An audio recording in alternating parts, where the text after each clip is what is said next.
As the Federal Reserve and the Bank of England intend to hike rates, other major economies' central banks are expected to follow suit, creating possible opportunities for fixed income investors seeking income. This imminent development by major economies may trigger capital flight out of Nigerian market, as this translates to less cheap funds available for investments, thereby likely to record a continuous decline in private companies accessing the debt capital market. The U.S. Fed had indicated plans to increase interest rates at least 4 times this year in response to rising inflation, which was the first hike expected to happen mid-March when the Federal Open Markets Committee meets.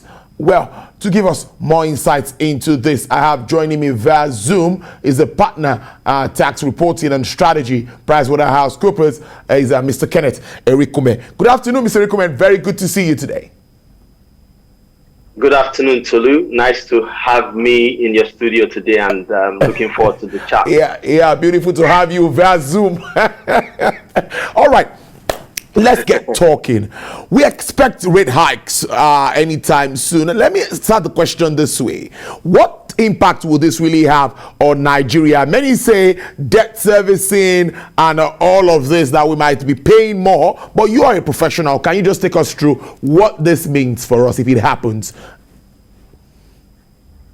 Okay, I think it's rather obvious that it's going to happen.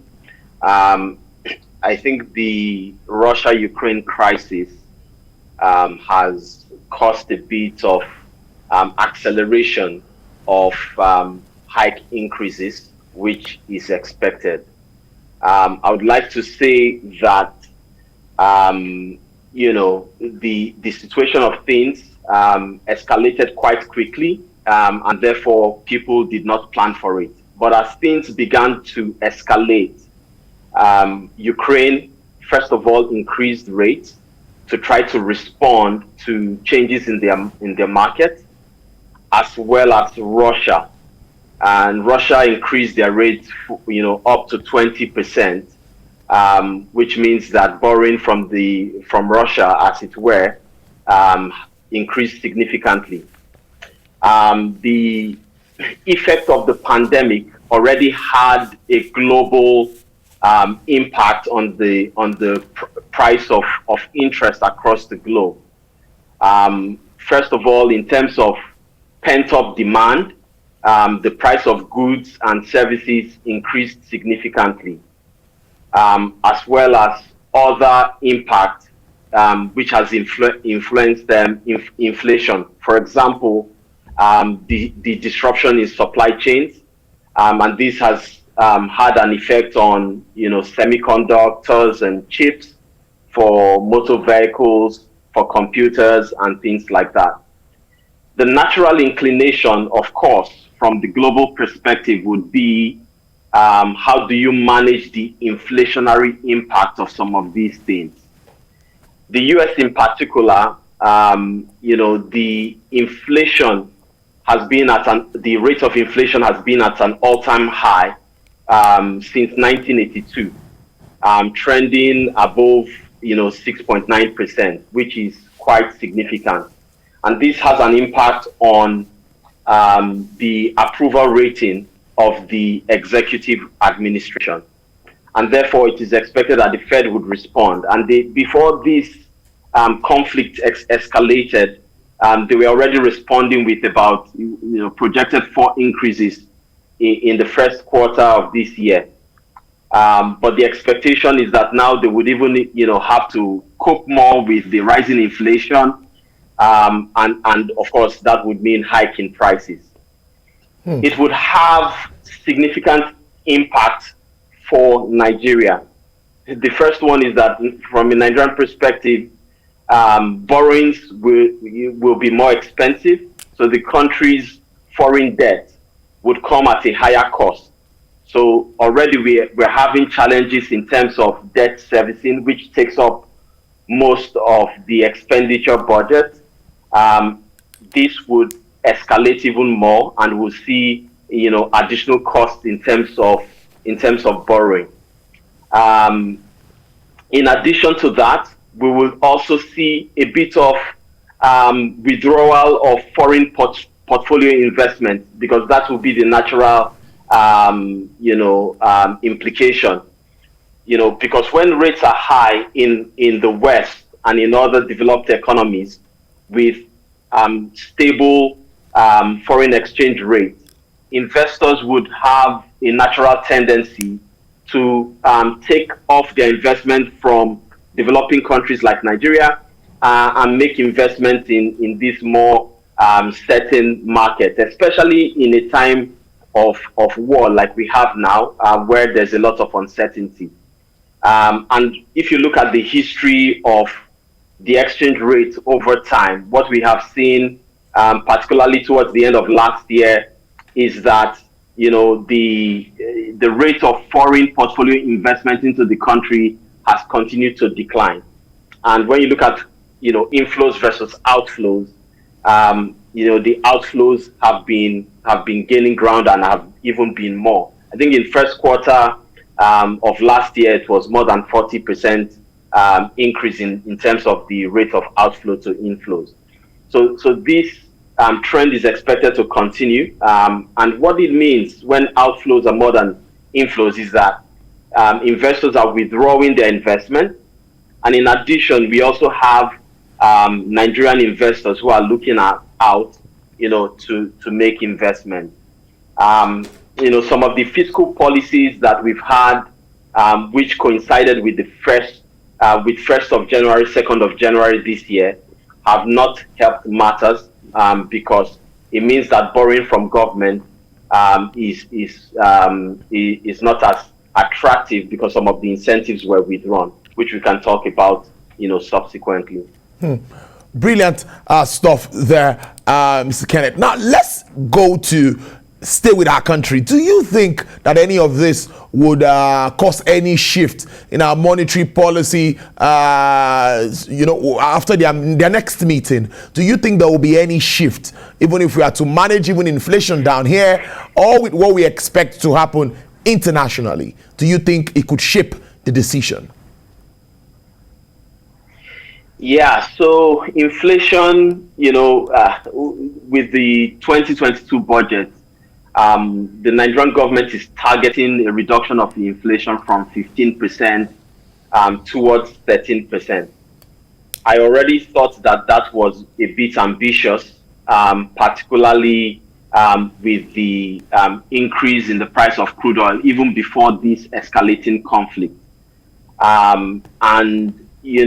In order to, with Economics 101, in order to manage inflation, you're either increasing production in order to meet up with demand, or alternatively, you're increasing interest rates so that people are investing more, and the supply of money dries up a bit. So managing it through monetary policy, which would mean that the CBN would have to increase rate, is something that may happen, very likely that it will happen. But in terms of managing inflation, I do not think that it will be sufficient to keep it within the parameters that the CBN projected initially this year at 13%.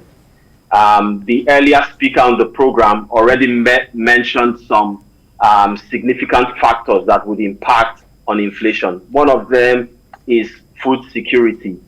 You would know that 30% of the supply of wheat globally comes from the Russia-Ukraine axis. And once there is a war like this, it means that 30% of the global supply of wheat would be jeopardized.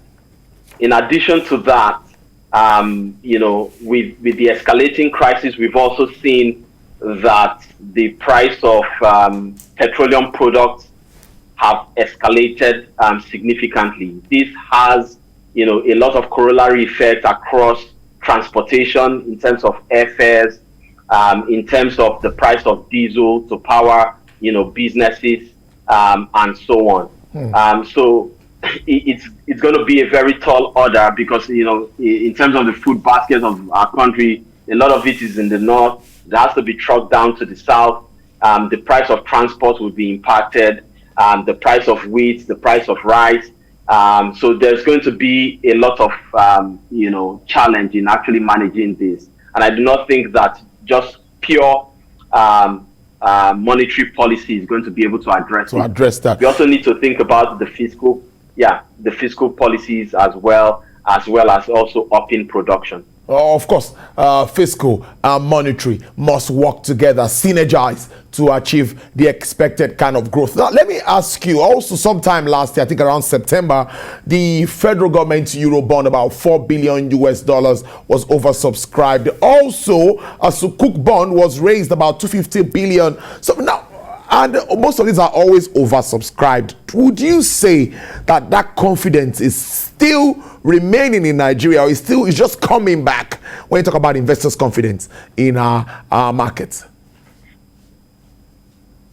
Yeah, so Nigeria always has offered historically very attractive yields to investors.